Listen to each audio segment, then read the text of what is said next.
Let's go.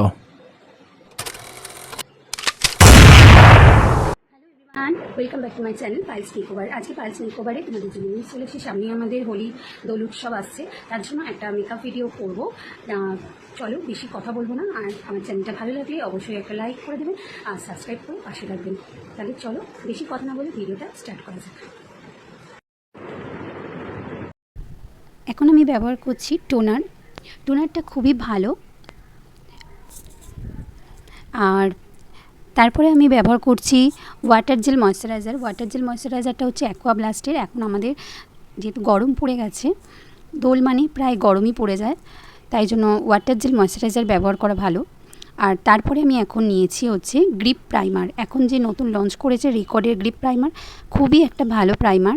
এই প্রাইমারটা আমি আগেও ইউজ করেছি, খুবই ভালো। মেকআপ অনেকক্ষণ লং লাস্টিং থাকে, যতক্ষণ না তুমি নিজের থেকে তুলবে। আর তাছাড়া আমি ক্লায়েন্টের ওপরেও ইউজ করেছি, খুবই ভালো রেজাল্ট পেয়েছি। আমার আগের ভিডিওগুলো তোমরা রিসেন্ট আমি অনেক ভিডিও দিয়েছি রিয়েল ক্লায়েন্টের, তোমরা ভিডিওগুলি যদি দেখতে চাও তাহলে দেখে আসতে পারো। মানে ক্লায়েন্টের রিভিউ তোমরা শুনবে, তাদের মুখ থেকেই তাদের মেকআপটা কতক্ষণ স্টে করেছে, কতক্ষণ লং লাস্টিং ছিল, সবই তাদের মুখ থেকে তোমরা শুনতে পাবে। তোমরা আমার ভিডিওগুলো দেখে আসতে পারো। আমি ব্যবহার করেছি, খুবই ভালো। আর এর সাথে একটা গ্রিপ স্প্রে আছে, তোমরা যদি সেটাও নিতে চাও আরও মেকআপটা খুব সুন্দরভাবে ব্লেন্ড হবে আর খুব সুন্দরভাবে লং লাস্টিং থাকবে। তা আজকে আমি যে ফাউন্ডেশনটা ব্যবহার করছি, এটা খুবই একটা রিজনেবল প্রাইসের মধ্যে একটা ফাউন্ডেশন। এটা লোটাসের, খুবই রিজনেবল প্রাইসের মধ্যে, কম দামের মধ্যে তোমরা পেয়ে যাবে। আজকে যেহেতু দিনের বেলার মেকআপ করছি, আমি খুবই কম ফাউন্ডেশন ইউজ করছি। যতটা কম করা যায় ততটাই ভালো, যেহেতু রোদে থাকবো, তার জন্য দোলেতে যতটা কম ফাউন্ডেশন ইউজ করা যায় ততটাই ভালো। আর তার সাথে আমি গ্রিপ প্রাইমারটা ব্যবহার করে নিয়েছি। মানে গ্রিপ প্রাইমারটা আমি ফাউন্ডেশনের সাথে মিশিয়ে নিয়ে আমি আমার স্কিনে অ্যাপ্লাই করেছি। খুবই ভালো একটা ফাউন্ডেশন।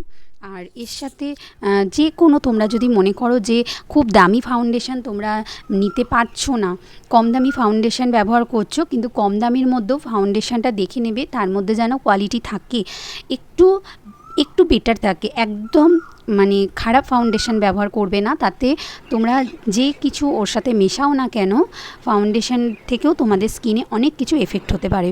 তাই জন্য যখন মুখে কোনো প্রোডাক্ট ব্যবহার করবে, কম দামের মধ্যেও একটু দেখে নেবে সেটার মধ্যে সব কিছু ঠিকঠাক আছে কি না, তাতে স্কিনেও অনেক এফেক্টটা কম পড়বে। তা যাই হোক, তোমরা যদি কম দামি ফাউন্ডেশন ব্যবহার করো, কম দামি ফাউন্ডেশনের সাথেও তোমরা এই গ্রিপ প্রাইমারটা যদি মিশিয়ে ব্যবহার করো, তাতেও ফাউন্ডেশন অনেকক্ষণ লং লাস্টিং করবে। তার সাথে গ্রিপ স্প্রেটা ব্যবহার করবে, আরও সুন্দরভাবে মুখে মেকআপটা থাকবে। তা আজকের ভিডিওটা তোমাদের কীরকম লাগলো অবশ্যই জানিও। আর তোমরা কীরকম ভিডিও আমার থেকে দেখতে চাইছো সেটাও আমাকে কমেন্টে জানিও, আমি তোমাদের সামনে সেরকম ভিডিও আনার চেষ্টা করব। তাহলে আজকের ভিডিওটা দোলের যে ভিডিওটা, আমাদের সামনে যে দোল আসছে তার ভিডিওটা তোমাদের কীরকম লাগলো অবশ্যই কমেন্টে জানিও। আর আমার যে হেয়ারস্টাইলটা করেছি এটা আমি শর্টসে দিয়েছি, তোমরা দেখে আসতে পারো। আরও নিত্য নতুন ভিডিও নিয়ে খুব তাড়াতাড়ি চলে আসবো। সকলে ভালো থেকো, সুস্থ থেকো, আর ভালো লাগলে আমার চ্যানেলটাকে সাবস্ক্রাইব করে আমার পাশে থেকো। তা কেমন ভিডিও তোমরা দেখতে চাইছো অবশ্যই কিন্তু আমাকে কমেন্টে জানাবে। আজকের মতো টাটা, সকলে খুব ভালো থেকো, সুস্থ থেকো, তোমরা দেখতে থাকো।